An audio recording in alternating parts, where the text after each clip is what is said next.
Usai Verdi Sambo dipecat, Kapolri datangi Istana Negara. Ini ujian juga bagi Kapolri dan lembaga Polri. Kenapa? Verdi Sambo mengajukan suatu taktik yang hebat sebelum sidang dimulai. Kalau benar, karena saya belum tahu, belum membaca apa yang dikatakan oleh Kadif Humas Polri dan oleh Bapak Kapolri bahwa Verdi Sambo telah mengajukan surat permohonan pengunduran diri. Menjatuhkan sanksi berupa sanksi bersifat etika, yaitu perilaku pelanggar dinyatakan sebagai perbuatan tercela. 2. Sanksi administratif, yaitu A. Penempatan dalam tempat khusus selama 4 hari dari tanggal 8 sampai dengan 12 Agustus 2022 di rutan Makobrimob Polri, dan penempatan dalam tempat khusus tersebut telah dijalani oleh pelanggar. Pemberhentian tidak dengan hormat atau PTDH sebagai anggota Polri. Kira ini yang kemudian agak celahnya kecil. Karena apa? Karena dia ada hampir 4 pasal berlapis yang kemudian tuntutan hukumannya mati. Jadi memang kalaupun ada orang kemudian simpati karena dia menyesal, saya kira itu menjadi nilai poin saja, tapi tidak kemudian mempengaruhi pengunduran diri yang bersangkutan diterima oleh pimpinan Polri seperti itu. Kalau kita melihat yang disampaikan Pak Kapolri kemarin, sudah banyak sekali bukti-bukti pelanggaran etik. Dengan tidak mendahului, saya pikir kemungkinan besar ya diberhentikan dengan tidak hormat, karena ini kan sudah menyangkut nyawa, menyangkut nyawa orang.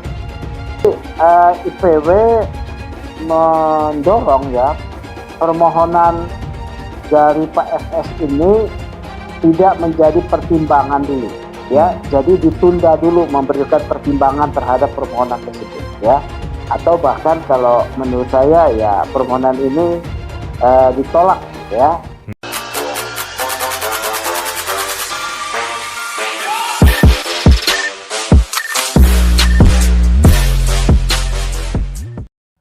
Kapolri Jenderal Listio Sigit Prabowo dan rombongan mendatangi Kompleks Istana Negara pada Jumat 26 Agustus 2022 sore. Listio datang ke istana usai Irjen Verdi Sambo resmi dipecat dari Komisi Etik Kepolisian RI pada Kamis 25 Agustus 2022. Mobil Listio dan rombongan terlihat terparkir di depan Kompleks Kementerian Sekretariat Negara di sekitar istana. Listio terpantau datang ke istana setelah pertemuan Jokowi dan kelompok pendukungnya, yaitu relawan Fatka. Kemudian Kapolri tersebut meninggalkan gedung Sekretariat Negara pada pukul 17.11 waktu Indonesia Barat. Lalu disusul dengan keluarnya Menteri Sekretariat Negara Praktikno dari lokasi tersebut. Namun tidak diketahui apakah Listio bertemu dengan Jokowi atau Praktikno saja. Para awak media tidak diizinkan mendekati lokasi sehingga tidak mendapatkan keterangan apapun. Padahal dalam agenda resmi Presiden Jokowi tidak tertulis pertemuan dengan Kapolri Listio. Di sisi lain, Listio datang setelah sidang kode etik profesi Polri yang menjatuhkan sanksi kategori berat berupa vonis pemberhentian tidak dengan hormat terhadap Irjen Verdi Sambo dari kedinasan Polri. Ia dinyatakan terbukti melanggar sejumlah pasal kode etik profesi Polri terkait kasus pembunuhan Brigadir Yosua.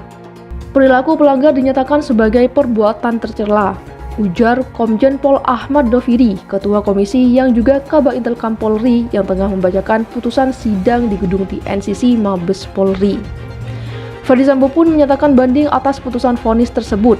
Verdi Sambo hanya punya waktu 3 hari kerja untuk mengajukan banding. Sebelumnya, Kadif Humas Polri, Dedi Prasetyo mengatakan bahwa kasus Irjen Verdi Sambo banding merupakan keputusan final dan mengikat. Komisi Kode Etik Polri menjatuhkan sanksi terhadap Verdi Sambo karena dinilai terbukti melakukan sejumlah pelanggaran etik dalam kasus pembunuhan Brigadir J.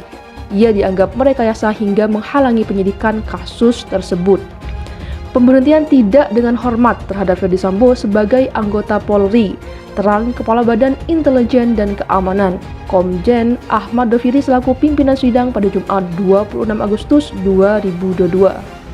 Tak hanya itu, hasil sidang pelanggaran etik memutuskan sanksi bersifat etika, yakni perilaku Sambo dinyatakan sebagai perbuatan tercela. Sambo juga mendapatkan sanksi administrasi berupa penempatan khusus di Makobrimob yang telah dijalani beberapa waktu lalu. Sebelum sidang digelar, Ferdy Sambo diketahui telah mengajukan surat pengunduran diri. Namun, Mabes Polri menegaskan tidak akan memproses surat pengunduran diri yang diajukan mantan Kadif Propam Polri tersebut. Pernyataan itu diungkap oleh Kadif Humas Polri, Irjen Dedi Prasetyo, usai sidang pelanggaran etik digelar. Dedi juga memastikan surat tidak akan mempengaruhi hasil putusan sidang maupun banding yang diajukan oleh Ferdy Sambo. Meski demikian, Sambo mengambil langkah banding sebagai respon atas hasil putusan sidang. Ia juga mengakui seluruh keterangan saksi yang dihadirkan dan memohon maaf kepada institusi Polri. Kami akui perbuatan yang telah kami lakukan ke institusi Polri, namun mohon izin sesuai dengan pasal 29 PP nomor 7 2022, izinkan kami mengajukan banding. Apapun keputusan banding, kami siap untuk laksanakan, ujar Sambo saat membacakan tanggapan atas putusan sidang etik Polri.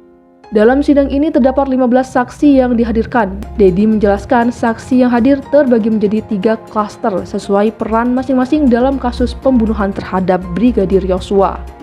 Klaster pertama menyangkut peristiwa penembakan Brigadir J di rumah dinas Sambo di Duren 3, Jakarta Selatan. Klaster kedua berkaitan dengan obstruction of justice soal ketidakprofesionalan dalam olah TKP.